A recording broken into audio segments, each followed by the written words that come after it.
আসসালামু আলাইকুম প্রিয় ষষ্ঠ শ্রেণীর শিক্ষার্থী বন্ধুগণ। আজকে আমি তোমাদের তথ্য ও যোগাযোগ প্রযুক্তি বইয়ের প্রথম অধ্যায়টা নিয়ে আলোচনা করব। তো আমরা এই অধ্যায় শেষে কি কি জানতে পারবো সে বিষয়গুলো যদি একটু আমরা দেখে নেই। প্রথমে আমরা জানতে পারবো তথ্য ও যোগাযোগ প্রযুক্তি কি তা বর্ণনা করতে পারবো। উপাত্ত ও তথ্যের মধ্যে পার্থক্য কি তা উদাহরণ সহ বর্ণনা করতে পারবো। কোথায় কোথায় তথ্য ও প্রযুক্তি ব্যবহার করা যেতে পারে তা বর্ণনা করতে পারবো। তথ্য ও যোগাযোগ প্রযুক্তির গুরুত্ব ব্যাখ্যা করতে পারবো। নিজের স্কুলে তথ্য ও যোগাযোগ প্রযুক্তি ব্যবহার নিয়ে একটা পোস্টার তৈরি করতে পারবো। এই অধ্যায় শেষে আমরা এই জিনিসগুলো জানতে পারবো। তো প্রথমে আমরা দেখে নেব যে তথ্য ও যোগাযোগ প্রযুক্তির ধারণা। তথ্য ও যোগাযোগ প্রযুক্তি জিনিসটা কি। তো এখন এইখানে দেখো যে তথ্য ও যোগাযোগ দুইটি শব্দ যেটা আমাদের কাছে খুবই পরিচিত। আর প্রযুক্তির অনেক উদাহরণ আমাদের চারপাশে ছড়িয়ে আছে। যেমন যখন আমরা তথ্য ও যোগাযোগ প্রযুক্তি কথাটি বলি তখন আমরা বিশেষ একটা জিনিস বুঝাই। তো সেই জিনিসটা বোঝার জন্য আমরা কয়েকটা ঘটনা দেখব। এই যে ঘটনা একে কি আছে যে সাগরে জেলে নৌকায় মাছ ধরছে, 2 নম্বর আছে সুস্বাদু স্ট্রবেরি। তারপরে ঘটনা 2 কি আছে আমরা একটু যদি দেখি যে এসএমএস করেই এখন পরীক্ষার ফলাফল জানা যায়। ওকে। তারপরে ঘটনা 4 যদি আমরা একটু দেখি যে ইন্টারনেট ব্যবহার করে ওয়েবসাইট থেকে সহজেই তথ্য পাওয়া যায়। তারপরে কি মাল্টিমিডিয়া প্রজেক্টরে বড় পর্দায় খেলা দেখানো হচ্ছে। তারপর ঘটনা 5 কি, তো এখন আমরা এই যে বিশ্বকাপ খেলা দেখার যে বিষয়টা আছে যে এই যে মাল্টিমিডিয়া ব্যবহার করে, সেটা হচ্ছে ঘটনা 5। তো এখন এইখান থেকে আমরা কি জিনিসগুলো কি দেখলাম আমরা যদি একটু খেয়াল করি। প্রথম চিত্রে দেখতে পাচ্ছি যে ঘটনা একে যে জেলেরা সাগরে মাছ ধরতেছে আর সুস্বাদু স্ট্রবেরি। আচ্ছা, এখান থেকে এই যে সুন্দর একটা ছবি ক্যাপচার করা হয়েছে সাগরে মাছ ধরার আর স্ট্রবেরির, এটা আমরা কিভাবে পেলাম? এটা আমরা পেলাম প্রযুক্তির কল্যাণে, মোবাইল ফোনের মাধ্যমে। তারপরে আমরা যদি আরেকটু খেয়াল করি সেটা হচ্ছে যে এই যে সাগরে যখন জেলেরা মাছ ধরতে যায় তখন কিন্তু সাগরে খুব বেশি ঝড় হয়, ঝোড়ো বাতাস বা ঝড়। এখন এই ঝড়ের পূর্বাভাস তারা আগে থেকেই পেয়ে থাকে, সতর্ক বার্তা বলে যেটাকে। তো সেটা কিভাবে পায়? রেডিওর মাধ্যমে। তাহলে সাগরে রেডিও বা ওয়াকি টকির মাধ্যমে। তাহলে এই সাগরে জেলেরা যখন মাছ ধরতে যায় তখন তারা কোন প্রযুক্তি ব্যবহার করতেছে? তখন তারা রেডিও বা ওয়াকি টকির মাধ্যমে তথ্য প্রযুক্তি ব্যবহার করতেছে। এখন আমরা যদি এই স্ট্রবেরির বিষয়টা দেখি যে তোমরা অনেকেই দেখেছো যে হচ্ছে বাংলা টেলিভিশন বা বাংলাদেশ টেলিভিশন বিটিভিতে কি করা হয়, কৃষি বিষয়ক অনেকগুলো অনুষ্ঠান সম্প্রচার করা হয়। সেখানে দেখানো হয় বাংলাদেশের বিভিন্ন কৃষি পণ্য, তাদের পুষ্টি গুণাগুণ, তাদের কোয়ালিটি, তাদের কত পরিমাণ উৎপাদিত হচ্ছে সেই জিনিসগুলো। তো এখানে আমরা যে স্ট্রবেরি দেখতে পাচ্ছি, এই স্ট্রবেরির কোয়ালিটি বা কতটুকু উৎপাদিত হয়েছে এই সকল তথ্য আমরা কি টিভিতে সম্প্রচার করা হয়, যেটা দেশের বাইরে থেকেও দেখা যায়। এবং এই স্ট্রবেরি বিক্রি করে তাই কত টাকা কৃষক লাভবান হচ্ছে সেই বিষয়গুলো। তো এগুলো হচ্ছে একটা তথ্য প্রযুক্তির মধ্যে পড়তেছে। একইভাবে এই যে পরীক্ষার ফলাফল জানার জন্য আমরা মোবাইল ফোনে রোল নাম্বার ইয়ার দিচ্ছি, সঙ্গে সঙ্গে আমাদের রেজাল্ট চলে আসতেছে, এটাও কিন্তু প্রযুক্তির কল্যাণই হচ্ছে। একইভাবে ইন্টারনেট ব্যবহার করে আমরা যে কোনো তথ্য সহজে পাচ্ছি। আমরা গুগলে যে কোনো বিষয় সার্চ করলে সঙ্গে সঙ্গে আমাদের সেই বিষয়ের উপর ডিটেলস কোনো একটা প্যারাগ্রাফ বা প্যাসেজ চলে আসতেছে। তো এইটা আমরা পাচ্ছি কার মাধ্যমে? তথ্য প্রযুক্তির কল্যাণের মাধ্যমে। আমরা অনেকেই যখন হচ্ছে ওয়ার্ল্ড কাপ হয়, ফুটবল ওয়ার্ল্ড কাপ বা ক্রিকেট ওয়ার্ল্ড কাপ, বিশেষ করে ফুটবল ওয়ার্ল্ড কাপ যখন হয় তখন আমরা কি দেখি যে মাল্টিমিডিয়া প্রজেক্টরের মাধ্যমে আমরা বড় পর্দায় খেলা দেখতেছি। সো এই বিষয়গুলো কিন্তু তথ্য প্রযুক্তির ছোঁয়ার কারণেই হচ্ছে। তো এখন এইখানে দেখো যে আমরা কিছু ওয়ার্ডের সাথে পরিচিত হব। সেটা হচ্ছে যে first global village. Global village বলতে কি বুঝি আমরা যদি একটু আলাদা আলাদা করে দিই। গ্লোবাল মানে হচ্ছে বিশ্ব, গ্লোবাল মানে হচ্ছে কি বিশ্ব, আর ভিলেজ মানে হচ্ছে গ্রাম। তাহলে গ্লোবাল ভিলেজ মানে হচ্ছে বিশ্বগ্রাম। এখন বিশ্বগ্রাম জিনিসটা কি? যদি বিশ্বগ্রাম জিনিসটা একটু বোঝানোর চেষ্টা করি সেটা হচ্ছে ধরো ক ব্যক্তি আছে কোথায়? ঢাকায়। ক ব্যক্তি আছে ঢাকায়। আর খ ব্যক্তি আছে হচ্ছে কোথায়? ধরলাম হচ্ছে রংপুর।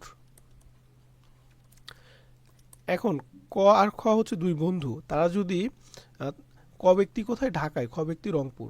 এখন তারা যদি নিজেদের মধ্যে যোগাযোগ রাখতে চায় তাহলে পূর্বে কি করা হইতো, চিঠি দেওয়া হইতো, চিঠি পোস্ট অফিসে দেওয়া হইতো, 3 দিন 4 দিন পর সেই চিঠিটা পৌঁছে যাইতো, পৌঁছে যাওয়ার পর ধরো ঢাকা থেকে চিঠি পাঠাইলো, রংপুর আসলো, রংপুরে বন্ধু 3 দিন পর পেয়ে চিঠিটা পড়লো, পড়ে আবার একটা চিঠি লিখলো, 3 দিন পর আবার সেটা কি ঢাকায় চলে গেল। কিন্তু এখন যদি তারা ক ও খ বন্ধুর সাথে যোগাযোগ করতে চায়, তাহলে সে কি করতে পারে, সিম্পলি হাত থেকে মোবাইল ফোনটা নিয়ে ঢাকার বন্ধুর নাম্বারে কল দিয়ে দিল, কথা হয়ে যাচ্ছে, সেকেন্ডের মধ্যে কথা হচ্ছে, এসএমএস করতে পারতেছে, সেকেন্ডে চলে যাচ্ছে, ভিডিও কলে যে কোনো সময় কথা বলতে পারতেছে। শুধু কি এটা ঢাকা রংপুরের মধ্যে না, বাংলাদেশ থেকে কেউ যদি চায় আমেরিকায় কথা বলবে, যে কোনো সময় পৃথিবীর যে কোনো প্রান্ত থেকে এক দেশ থেকে আরেক দেশে কথা বলতে পারতেছে। এই যে ইন্টারনেটের মাধ্যমে পুরো পৃথিবীটাকে একটা ছোট্ট একটা গ্রামে পরিণত করা হয়েছে, এই জিনিসটাকে বলা হয় গ্লোবাল ভিলেজ। তো এই বিষয়গুলো খুব বেশি ইম্পর্টেন্ট না।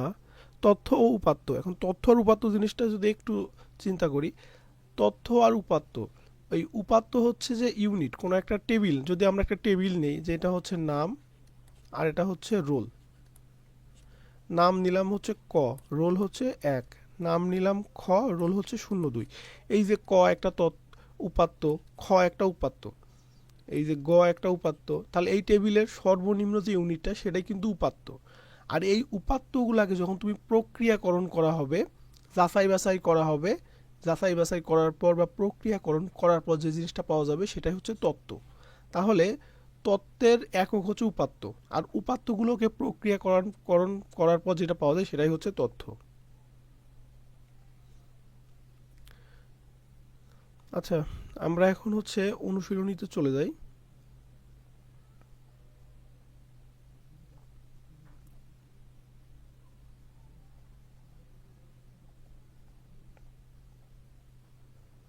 এখানে দেখা যাচ্ছে আমরা একটু দেখে নেই যে নমুনা প্রশ্ন, এগুলা কিন্তু মূলত এমসিকিউ, এই এমসিকিউগুলো আমরা একটু দেখে নেব। ওকে, তো এখানে প্রথমে বলছে যে কোন আবিষ্কারের ফলে তথ্য বিনিময় একটি নতুন যুগে পা দিয়েছে, computer, mobile phone, landphone, optical fibre. তাহলে কোন আবিষ্কারের ফলে তথ্য বিনিময়, তাহলে তথ্য বিনিময় মানে কি, তথ্য আদান প্রদান একটি নতুন যুগে পা দিয়েছিল, ল্যান্ডফোন। প্রথমে যখন ল্যান্ডফোন আবিষ্কার হলো, ল্যান্ডফোন বলতে বোঝায় টেলিফোন, টেলিফোন, এইখানে টেলিফোন একটা আছে, এখানে তার দিয়ে আরেক জায়গায় কানেক্ট করা হয়েছে টেলিফোন।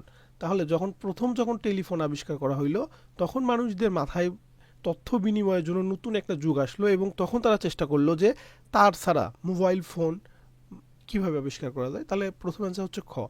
আচ্ছা, কোনটির কারণে পৃথিবীর বৈশ্বিক গ্রামে পরিণত হয়েছে, বৈশ্বিক গ্রাম মানে কি, গ্লোবাল ভিলেজ। আমরা একটু আগে যে জিনিসটা জানলাম সেটা হচ্ছে কি ইন্টারনেট। তো দেখো, এখন তোমার হাতে মোবাইল ফোন আছে, তাই না, এটা তুমি বাংলাদেশ থেকে আসো, আর একজন আছে আমেরিকা থেকে, ধরলাম বিতে বাংলাদেশ, আর এটা মোবাইল ফোন, এটা হচ্ছে ধরলাম এতে আমেরিকা। এখন তুমি এই বাংলাদেশ থেকে যদি আমেরিকায় যদি কথা বলতে চাও, কল দিতে চাও, এসএমএস করতে চাও, তাহলে তোমাকে কি লাগবে, একটা মিডিয়া লাগবে, যে মিডিয়াটাই হচ্ছে কি ইন্টারনেট। এটিএম কার্ড ব্যবহার করার ক্ষেত্রে কোনটি, তাহলে এটিএম কার্ড, তোমরা অনেকেই ব্যাংক থেকে টাকা তোলো এটিএম কার্ড ব্যবহার করে। তো এটিএম কার্ডের ক্ষেত্রে কি করা হয়, যে ব্যাংকিং করা হয়। এটিএম কার্ড কি একটা ব্যাংকিং সেক্টরের অংশ। যোগাযোগ সহজ করার জন্য ব্যবহার করা হয় কি, ডিজিটাল ক্যামেরা, সিসিটিভি ব্যবহার করা হয়, অপটিক্যাল ফাইবার, অনলাইন সংবাদ মাধ্যম। অপটিক্যাল ফাইবার মূলত কি করে, অপটিক্যাল ফাইবারের মাধ্যমে আমরা কি করি, আমাদের তথ্যগুলো এক জায়গা থেকে আরেক জায়গায় পাস করি। অপটিক্যাল ফাইবারের মাধ্যমে আমাদের বিদ্যুৎ, অনেক সময় বিদ্যুৎ সংযোগের করা হয়, অনেক সময় কি হয় যে আমরা ইন্টারনেটগুলো ব্যবহার করি, এই অপটিক্যাল ফাইবারের মাধ্যমে আমরা কি করি, যে এই ইন্টারনেটগুলো এক জায়গা থেকে আরেক জায়গায় ট্রান্সফার করি। আবার এই অপটিক্যাল ফাইবারের মাধ্যমে তোমরা দেখতে পাবে যে আমরা ওয়াইফাই ইউজ করি, এই অপটিক্যাল ফাইবার ইউজ করা হয়, যদিও ভালো মানের অপটিক্যাল ফাইবার ইউজ করা হয় না। তো তারপরে এখন আমরা একটু দেখব যে তথ্য ও যোগাযোগ প্রযুক্তি হলো নতুন নতুন হার্ডওয়্যার ও সফটওয়্যার উদ্ভাবন, পৃথিবীর যে কোনো স্থানে তথ্য পাওয়ার সুবিধা, তথ্য বিনিময়ের অবারিত সুযোগ। তাহলে সবগুলোই হবে। এখন আমরা একটু নিচেরটা দেখি যে ভালো ফলাফলের জন্য একটি বাণিজ্যিক ব্যাংক ফারজানাকে মাসিক, একক, দশক, শতক, হাজার, 1000 টাকা বৃত্তি প্রদান করে। মাসিক কত হাজার, 1000। বৃত্তির টাকা উঠানোর জন্য ফারজানাকে ওই ব্যাংকে হিসাব খুলতে হয়। হিসাব খোলার সময় আবেদনপত্রের নাম, জন্ম তারিখ, পিতা ও মাতার নাম, ঠিকানা, স্বাক্ষর পূরণ করতে হয়। ফারজানা হিসাব খোলার সময় আবেদনপত্রের নাম, জন্ম তারিখ, পিতা ও মাতার নাম, ঠিকানা, স্বাক্ষর ইত্যাদিকে কি বলে? ইত্যাদিকে কি বলে? তথ্য। কিন্তু এখানে যদি শুধুমাত্র বলতো যে নামকে কি বলে, তখন কিন্তু হয়তো উপাত্ত, বা বলতো জন্ম তারিখকে কি বলে? উপাত্ত। যখন সবগুলো একসঙ্গে থাকবে তখন সেটাকে বলা হবে তথ্য। আর যখন একটি করে থাকবে, শুধুমাত্র যদি ঠিকানা থাকতো, তখন তাকে বলা হয়তো উপাত্ত। ব্যাংক থেকে দ্রুত টাকা তুলতে ফারজানা কোনটি ব্যবহার করতে পারে? সেটা হচ্ছে এটিএম কার্ড। চেক যদি ব্যবহার করে তাহলে লাইনে দাঁড়াইতে হবে, তারপর চেক ভেরিফাই হবে, সিগনেচার ভেরিফাই হবে, তারপর টাকা দিবে। আর এটিএম কার্ড দিয়ে কী হবে? জাস্ট এটিএম বুথে যাবে, কার্ডটা পাঞ্চ করবে, টাকা বের হয়ে আসবে। এখন আমরা ৮ নম্বরটা দেখব। ৮ নম্বরে কি বলা আছে যে আমাদের দেশের কৃষকরা তাদের সমস্যা সমাধানে তুলনামূলকভাবে বেশি সহায়তা পেতে পারে কোন প্রযুক্তিতে? এখন আমরা প্রযুক্তিগুলো একটু দেখে নিই আগে। রেডিও। রেডিও হচ্ছে কি? একপাক্ষিক যোগাযোগ ব্যবস্থা বা একমুখী যোগাযোগ ব্যবস্থা। একমুখী বলতে কি বোঝা যায়? যে এক শুধু কথা বলতে থাকবে, রেডিও স্টেশনে বসে একজন কথা বলবে, তুমি খালি শুনবা, তুমি কিছু বলতে পারবে না। Mobile phone. মোবাইল ফোন হচ্ছে দ্বিপাক্ষিক যোগাযোগ ব্যবস্থা, অর্থাৎ দুই পাশের ব্যক্তি একই সঙ্গে কথা বলতে পারে। আমিও কথা বলতে পারি, বা আমার যদি কোনো শ্রোতা থাকে সেও কিন্তু কথা বলতে পারে, দুইজনের কথাই আমরা শুনতে পাবো, অর্থাৎ দ্বিপাক্ষিক যোগাযোগ ব্যবস্থা। ল্যান্ডফোনও দ্বিপাক্ষিক যোগাযোগ ব্যবস্থা, কিন্তু এটা হচ্ছে তারযুক্ত। এটা কি? তারযুক্ত। আর মোবাইল ফোন কি? তারবিহীন। টেলিভিশন কি? রেডিও আর টেলিভিশন হচ্ছে একপাক্ষিক যোগাযোগ ব্যবস্থা। এখানে শুধুমাত্র রেডিও স্টেশন বা টেলিভিশন স্টেশন আছে, সেখানে বসে কথা বলতে হবে। আর এখানে ল্যান্ডফোন কি? তারযুক্ত। যেখানে তার আছে সেখানে যাবে, যেখানে তার নেই সেখানে ল্যান্ডফোন নিয়ে কন্ট্যাক্ট করা যাবে না। তাহলে কৃষকদের সমস্যা সমাধানের জন্য সবথেকে বেশি সহায়তা প্রদান করতে পারে সেটা হচ্ছে মোবাইল ফোন, কারণ এখানে দ্বিপাক্ষিক যোগাযোগ ব্যবস্থা। কৃষক যে কোনো সময় তার হেল্প সেন্টারে কল দিতে পারবে, এখানে তারের কোনো ঝামেলা নাই। ওকে, তাহলে এখন আমরা ৯ নম্বরটা দেখি যে ৮ নম্বর প্রশ্নের যে উত্তরটি তুমি পছন্দ করেছো, সে উত্তরটি পছন্দ করার কারণ যুক্তিসহ ব্যাখ্যা করো। এখন আমরা যুক্তিসহ কারণটা ব্যাখ্যা করব। তো এখন আমরা যদি দেখি যে কারণ কি, এটা ঠিক যে রেডিও টেলিভিশন কৃষকদের সমস্যা নিয়ে অনুষ্ঠান করে, কিন্তু সেটা সীমিত এবং নিয়মিত নয়। তাৎক্ষণিক কোনো সমস্যা সমাধানে এসব প্রযুক্তি সাহায্য দিতে পারে না। মোবাইল ফোনের মাধ্যমে একজন কৃষক অন্য যে কোনো স্থান থেকে প্রয়োজনীয় তথ্য, সেবা বা কৃষি সেবা পেয়ে কৃষিক্ষেত্রে তার সমস্যা সমাধান করতে পারে। তাই ৮ নম্বর প্রশ্নের ক্ষেত্রে মোবাইল ফোনই সঠিক উত্তর হওয়া যুক্তিযুক্ত। তো আশা করি তোমরা বুঝতে পেরেছো। আমরা পরবর্তী